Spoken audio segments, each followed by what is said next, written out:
Shuki naka Snem jong nong san Hima. MLA ka VPP na Nongkrem constituency oba Ardent basayaman. Ulapan pa ba Hiar Shuki nakakam chairman naka Mmdc House nam Arhajar Shipho ban persya ya ka jing Pynlut Pisa ka sorkar habatung chairman wat vice chairman hakitanat baper jong ka sorkar. Ya kani ulapan pa habayashim benta hakamang tingka balawan ra da menteri rangba ka jala ukan rat sangma hakini kisngi badang syudap.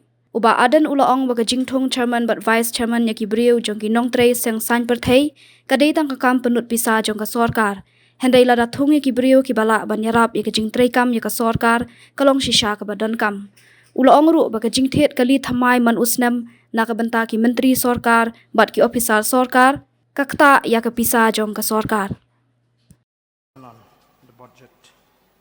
So at the outset I would like to thank the Honorable Chief Minister in charge of Finance for having presented this budget speech in the House. So I sincerely wish the government achieve its target to making Meghalaya a $10 billion economy and create even more than 5 lakhs jobs to the people. Because I know this will really ease the burden that we as public representatives are carrying, which is the aspiration of the people, sir. So, however, we know that we are here to discuss about the budget estimates, which we can see the actual achievement in the next financial year. So, therefore, the road to achieving these targets depend largely on the availability of funds as normally stated by the government from time to time and the efficiency of implementing the various programs. So, which is why as members of this August House, we used to notice the difference between the budget estimate and the actual budget. Many a time we find that the actual budget is either more or less than the budget estimate. There is no guarantee that the actual budget will be exactly like the estimates, especially for the state like Meghalaya. So, as we know that the state's own revenue is too meager, the government has to rely largely on the loan to ensure for the success of the schemes, projects, and programs. Therefore, sir, I want to focus my speech on the source of the revenue of the state. It has been noticed that the government is taking a loan to repay the loan. So is this not something that we are already fallen into a debt trap? Going by the present trend and also the observation of the Auditor General in its report tabled in this August House 21-22,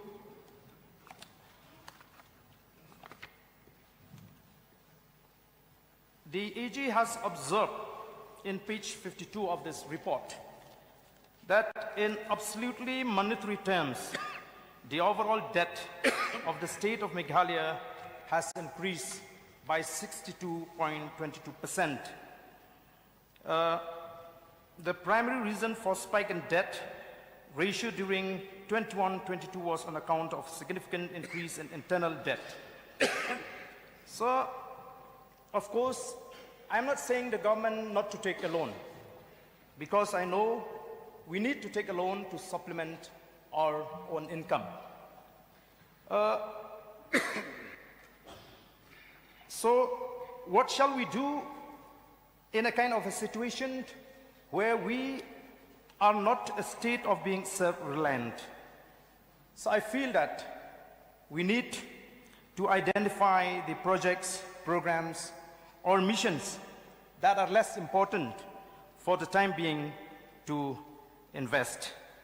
So our Honorable Chief Minister in the last session assembly, he said that his government has created a record as far as spending is concerned. I know that spending is necessary, but the question is how and where we spend the money. Is our spending fruitful or productive? These are the questions that we need to ask. So, in this connection, I would like to tell the Honorable Chief Minister that the attempt on his part to justify the large number of political appointees is not acceptable. For a revenue staff like the state of Meghalaya, even 1 lakh is a huge amount if its expenditure is not productive. So, for example, there are 3 economic councils, I would say, bodies that the state government had constituted. And these are the Meghalaya Economic Development Council, MEDC. Second, the Meghalaya Commission on Resource Mobilization. 3, the Meghalaya Resource and Employment Generation Council, MREGC. These are supposed to be the economic bodies to help to guide the governments in framing the economic policies and in dealing with the economy of the state. However, sir, we came to know that these councils have not had any meeting in the last 5 years, whereas the expenditure incurred on these councils were crores and crores of rupees. So this, I feel, is a waste of public money. So I want to the magnitude of debt as reflected in this budget document to see, to justify my statement that the financial condition in the state is not as safe. So,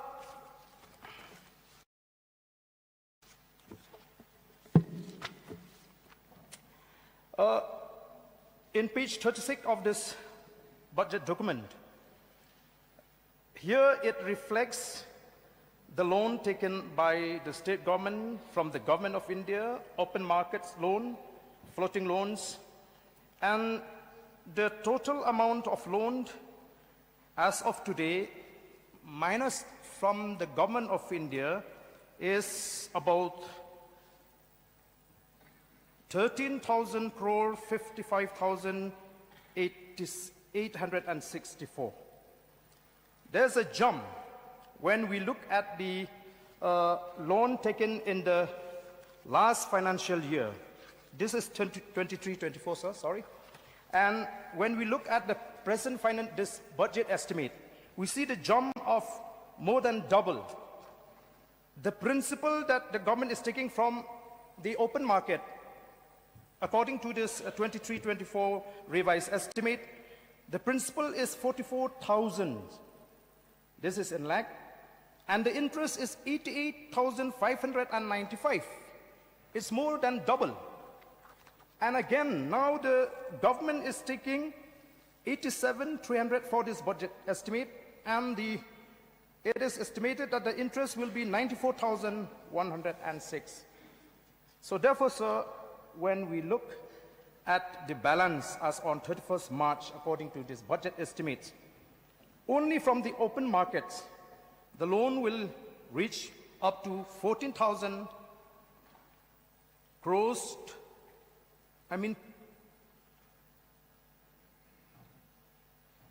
14,000 crores, 122 plus minus lakhs crores, sir. So, sir, I feel, and when we look at the ability of the government to repay the loan, it doesn't matter if you take the loan as long as you are able to pay it. But when we look at the repayment of the loan, sir,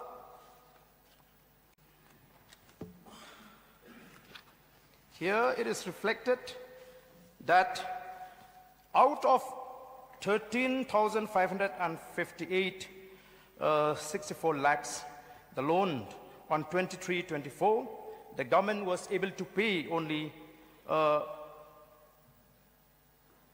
2,156 crore out of 13,558 crore. And in this budget estimate, it is reflected that the loan, as I've mentioned earlier, will be 15,524 crore, and the repayment will be 2,733 crore. So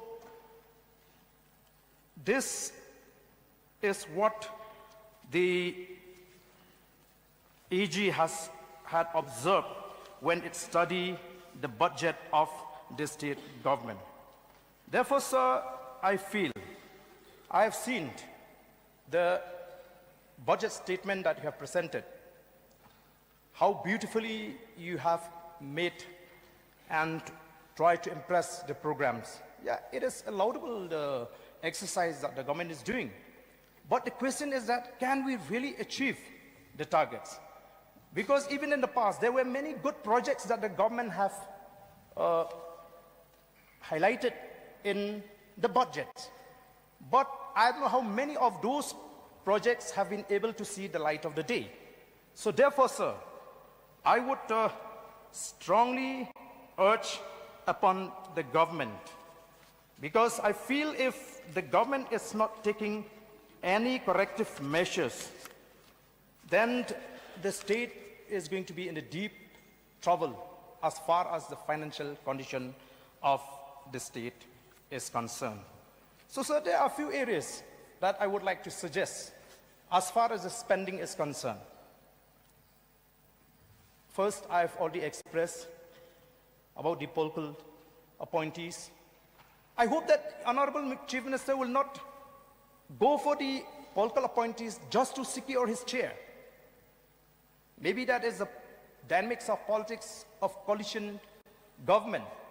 But his first concern, sir, should be for the interests of the people and the state. I would salute if our Chief Minister take a drastic step to debate and to change the course of direction of a financial graph as far as the debt is concerned. Sir, I am not saying that you should not appoint anyone as political appointee. I'm not saying because I didn't get the chance to be one of the political appointees, but during 2010, let me remind this August House, I resigned as the chairman of the Mmdc because I oppose the excessive appointment of political appointees, which has cost dearly the state's exchequer. You can appoint some which you feel who can contribute to the growth, to the economy of the state, but not the manner in which now you are appointing any Tom, Dick and Harry because they are belonging to a specific political parties who are in the government, that you will give them a reward. We cannot accept that, sir. So, another spending that the government can avoid, purchasing of new vehicles. Every year the government is purchasing new vehicles and new vehicles. Is it necessary for all the ministers, high-ranking officers to requisite 4 or 5 vehicles? What about using a pool car? So, another spending that we can avoid is about organizing festivals. Why does the government take upon itself the responsibility to organize these festivals? The government can hire it out to a private individual or parties, and government can get benefit out of it. At the most, the government can take care for the security so that no untoward incident can take place. And these small saving, I'm sure, will be able to help the government increasing the debt repayment. You may say that 12 lakh is nothing for the chairman, vice chairman, so on and so forth. But if you calculate in 1 year, how much it will come? In 5 years? We are a financial staff state, sir. So Another spending that we can avoid is about foreign trips. Why make it, sometimes whenever we are becoming MLAs or ministers, it seems that without this, our representative, what can I say, without having gone to a foreign country, as if we are not a public representative. So I know that crores and crores of rupees have been spent. It may be a small amount if you consider in the numbers, but for our state, it's a big amount, sir. So another spending or another area where the government needs to tread very carefully is the duplicacy of schemes. The government has to ensure that there is no duplicacy of schemes. Now we have a housing schemes, for example, and again we have a chief minister housing schemes. So in this situation, we have to be very, very careful that who are the beneficiaries that are going to benefit from these two schemes. Some people may take advantage because maybe they are close to the chief minister. They may also go to the department. They can avail both. So if we can streamline that, no duplicacy of schemes will be allowed to take place. That also will save the state's exchequer. So I feel it is the duty of the government also to work very hard, make a concerted effort to plug all the leakages as far as revenue collection is concerned. We've seen a lot of leakages. Unknown people, unknown person, they are collecting money on the highways, asking the people to pay them 30,000. I was told, I even talked to the Deputy Commissioner of Ribai District. I even talked to one police officer. What is this? I want to know. You tell me why you allow these people to collect 30,000 from these business people who are bringing chickens from outside the state. People would prefer to pay to the government 10,000 because they know that they will get a receipt rather than to pay to these unknown people. The government must also ensure that no extortion is taking place on the highways. We have seen reports are coming every day. People are confusing whom to pay. There are toll gates belonging to district councils. There are toll gates belonging to the Snem, the traditional chief. There are toll gates belonging to the state government. But they don't issue receipt to the people who are to pay these extortion, I would say. Honorable Member, therefore, sir. Honorable Member, I have given you more than 17 minutes. You may please cut short your thing. Okay, sir. I'll give you 2 more minutes, please. Okay, sir. So, because when you stood up to speak, there were only 4 names. Now I have received about more than 15. Okay, 16. sir. Thank you. You have given me 17 minutes. Otherwise, I had the thought that if you interrupt me by 10 minutes, I will decide not to speak anymore in this August House. Because we are discussing about financial matters, sir. We are giving our views and opinions to the government. So therefore, before I resume my seat, sir, I feel it is very much important for us to understand how much fund we have in hands and how much we need to take a loan in order to be able to execute the plans successfully. There has to be a striking balance as far as the budget of the state is concerned. So, sir, with these few words, I resume my seat.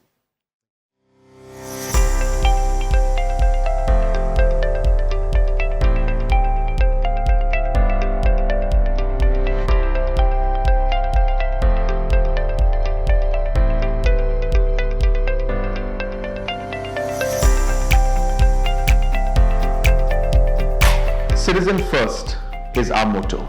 We believe that our citizens need to be connected with government for faster and efficient service delivery.